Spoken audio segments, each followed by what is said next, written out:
दूसरा इतिहास अध्याय 6 कुल वचन 42। सुलेमान का प्रवचन।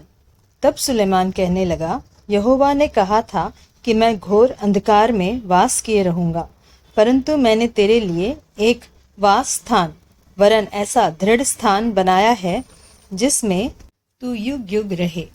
तब राजा ने इस्राएल की पूरी सभा की ओर मुंह फेरकर उसको आशीर्वाद दिया, और इस्राएल की पूरी सभा खड़ी रही। और उसने कहा, धन्य है इस्राएल का परमेश्वर यहोवा, जिसने अपने मुंह से मेरे पिता दाऊद को यह वचन दिया था और अपने हाथों से इसे पूरा किया है। जिस दिन से मैं अपनी प्रजा को मिस्र देश से निकाल लाया, तब से मैंने न तो इस्राएल के किसी गोत्र का कोई नगर चुना जिसमें मेरे नाम के निवास के लिए भवन बनाया जाए, और न कोई मनुष्य चुना कि वह मेरी प्रजा इस्राएल पर प्रधान हो, परंतु मैंने यरूशलेम को इसलिए चुना है कि मेरा नाम वहाँ हो, और दाऊद को चुन लिया है कि वो मेरे प्रजा इस्राएल पर प्रधान हो।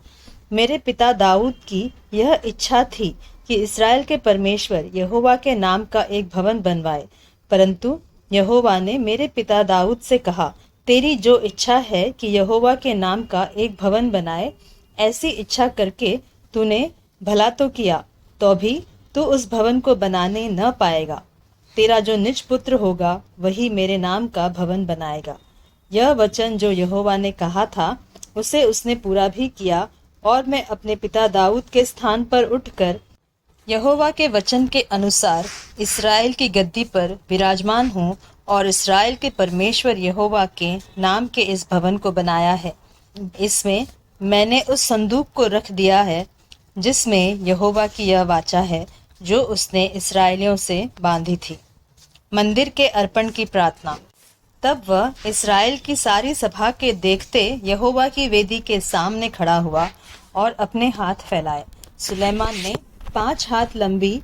5 हाथ चौड़ी और 3 हाथ ऊंची पीतल की एक चौकी बनाकर आंगन के बीच रखवाई थी। उसी पर खड़े होकर उसने सारे इस्राएल की सभा के सामने घुटने टेक कर स्वर्ग की ओर हाथ फैलाए हुए कहा, हे यहोवा, हे इस्राएल के परमेश्वर, तेरे समान न तो स्वर्ग में और न पृथ्वी पर कोई ईश्वर है। तेरे जो दास अपने सारे मन से अपने को तेरे सम्मुख जान कर चलते हैं, उनके लिए तू अपनी वाचा पूरी करता और करुणा करता रहता है। तूने जो वचन मेरे पिता दाऊद को दिया था उसका तूने पालन किया है। जैसा तूने अपने मुंह से कहा था वैसा ही अपने हाथ से उसको हमारी आंखों के सामने पूरा भी किया है। इसलिए अब हे इस्राएल के परमेश्वर यहोवा, इस वचन को भी पूरा कर जो तूने अपने दास मेरे पिता दाऊद को दिया था। तेरे कुल में मेरे सामने इस्राएल की गद्दी पर विराजने वाले सदा बने रहेंगे। यह हो कि जैसे तू अपने को मेरे सम्मुख जान कर चलता रहा, वैसे ही तेरे वंश के लोग अपनी चाल चलन में ऐसी चौकसी करे कि मेरी व्यवस्था पर चले। अब हे इस्राएल के परमेश्वर यहोवा, जो वचन तूने अपने दास दाऊद को दिया था वह सच्चा किया जाए। परंतु क्या परमेश्वर सचमुच मनुष्यों के संग पृथ्वी पर वास करेगा? स्वर्ग में वरन सबसे ऊंचे स्वर्ग में भी तू नहीं समाता, फिर मेरे बनाए हुए इस भवन में तू कैसे समाएगा? तो भी हे मेरे परमेश्वर यहोवा, अपने दास की प्रार्थना और गिड़गिड़ाहट की ओर ध्यान दे और मेरी पुकार और यह प्रार्थना सुन जो मैं तेरे सामने कर रहा हूँ। वह यह है कि तेरी आंखें इस भवन की ओर, अर्थात इसी स्थान की ओर जिसके विषय में तूने कहा है कि मैं उसमें अपना नाम रखूंगा, रात दिन खुली रहे, और जो प्रार्थना तेरा दास इस स्थान की ओर करे उसे तू सुन ले। अपने दास और अपनी प्रजा इस्राएल की प्रार्थना जिसको वे इस स्थान की ओर मुंह किए हुए गिड़गिड़ाकर करे उसे सुन लेना। स्वर्ग में से जो तेरा निवास स्थान है सुन लेना और सुनकर क्षमा करना। जब कोई मनुष्य किसी दूसरे के विरुद्ध अपराध करे और उसको शपथ खिलाई जाए और वह आकर इस भवन में तेरी वेदी के सामने शपथ खाए, तब तू स्वर्ग में से सुनना और मानना और अपने दासों का न्याय करके दुष्ट को बदला देना और उसकी चाल उसी के सिर लौटा देना, और निर्दोष को निर्दोष ठहराकर उसके धर्म के अनुसार उसको फल देना। फिर यदि तेरी प्रजा इस्राएल तेरे विरुद्ध पाप करने के कारण अपने शत्रुओं से हार जाए और तेरी ओर फिर कर तेरा नाम माने और इस भवन में तुझसे प्रार्थना करे और गिड़गिड़ाए, तो तू स्वर्ग में से सुनना और अपनी प्रजा इसराइल का पाप क्षमा करना और उन्हें इस देश में लौटा ले आना जिसे तूने उनको और उनके पुरखाओं को दिया है।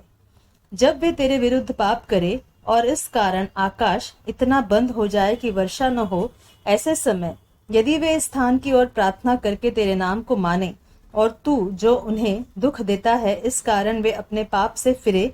तो तू स्वर्ग में से सुनना और अपने दासों और अपनी प्रजा इसराइल के पाप को क्षमा करना। तू जो उनको वह भला मार्ग दिखाता है जिस पर उन्हें चलना चाहिए, इसलिए अपने इस देश पर जिसे तूने अपनी प्रजा का भाग करके दिया है पानी बरसा देना।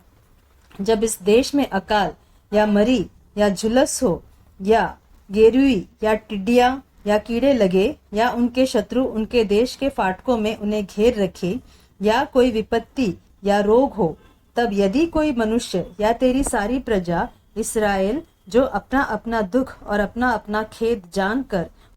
और गिड़गिड़ाहट के साथ प्रार्थना करके अपने हाथ इस भवन की ओर फैलाए, तो तू अपना स्वर्गीय निवास स्थान से सुनकर क्षमा करना और एक एक के मन को जानकर उसकी चाल के अनुसार उसे फल देना। तू ही तो आदमियों के मन को जानने वाला है कि वे जितने दिन इस देश में रहे जिसे तूने उनके पुरखाओं को दिया था, उतने दिन तक तेरा भय मानते हुए तेरे मार्गों पर चलते रहे।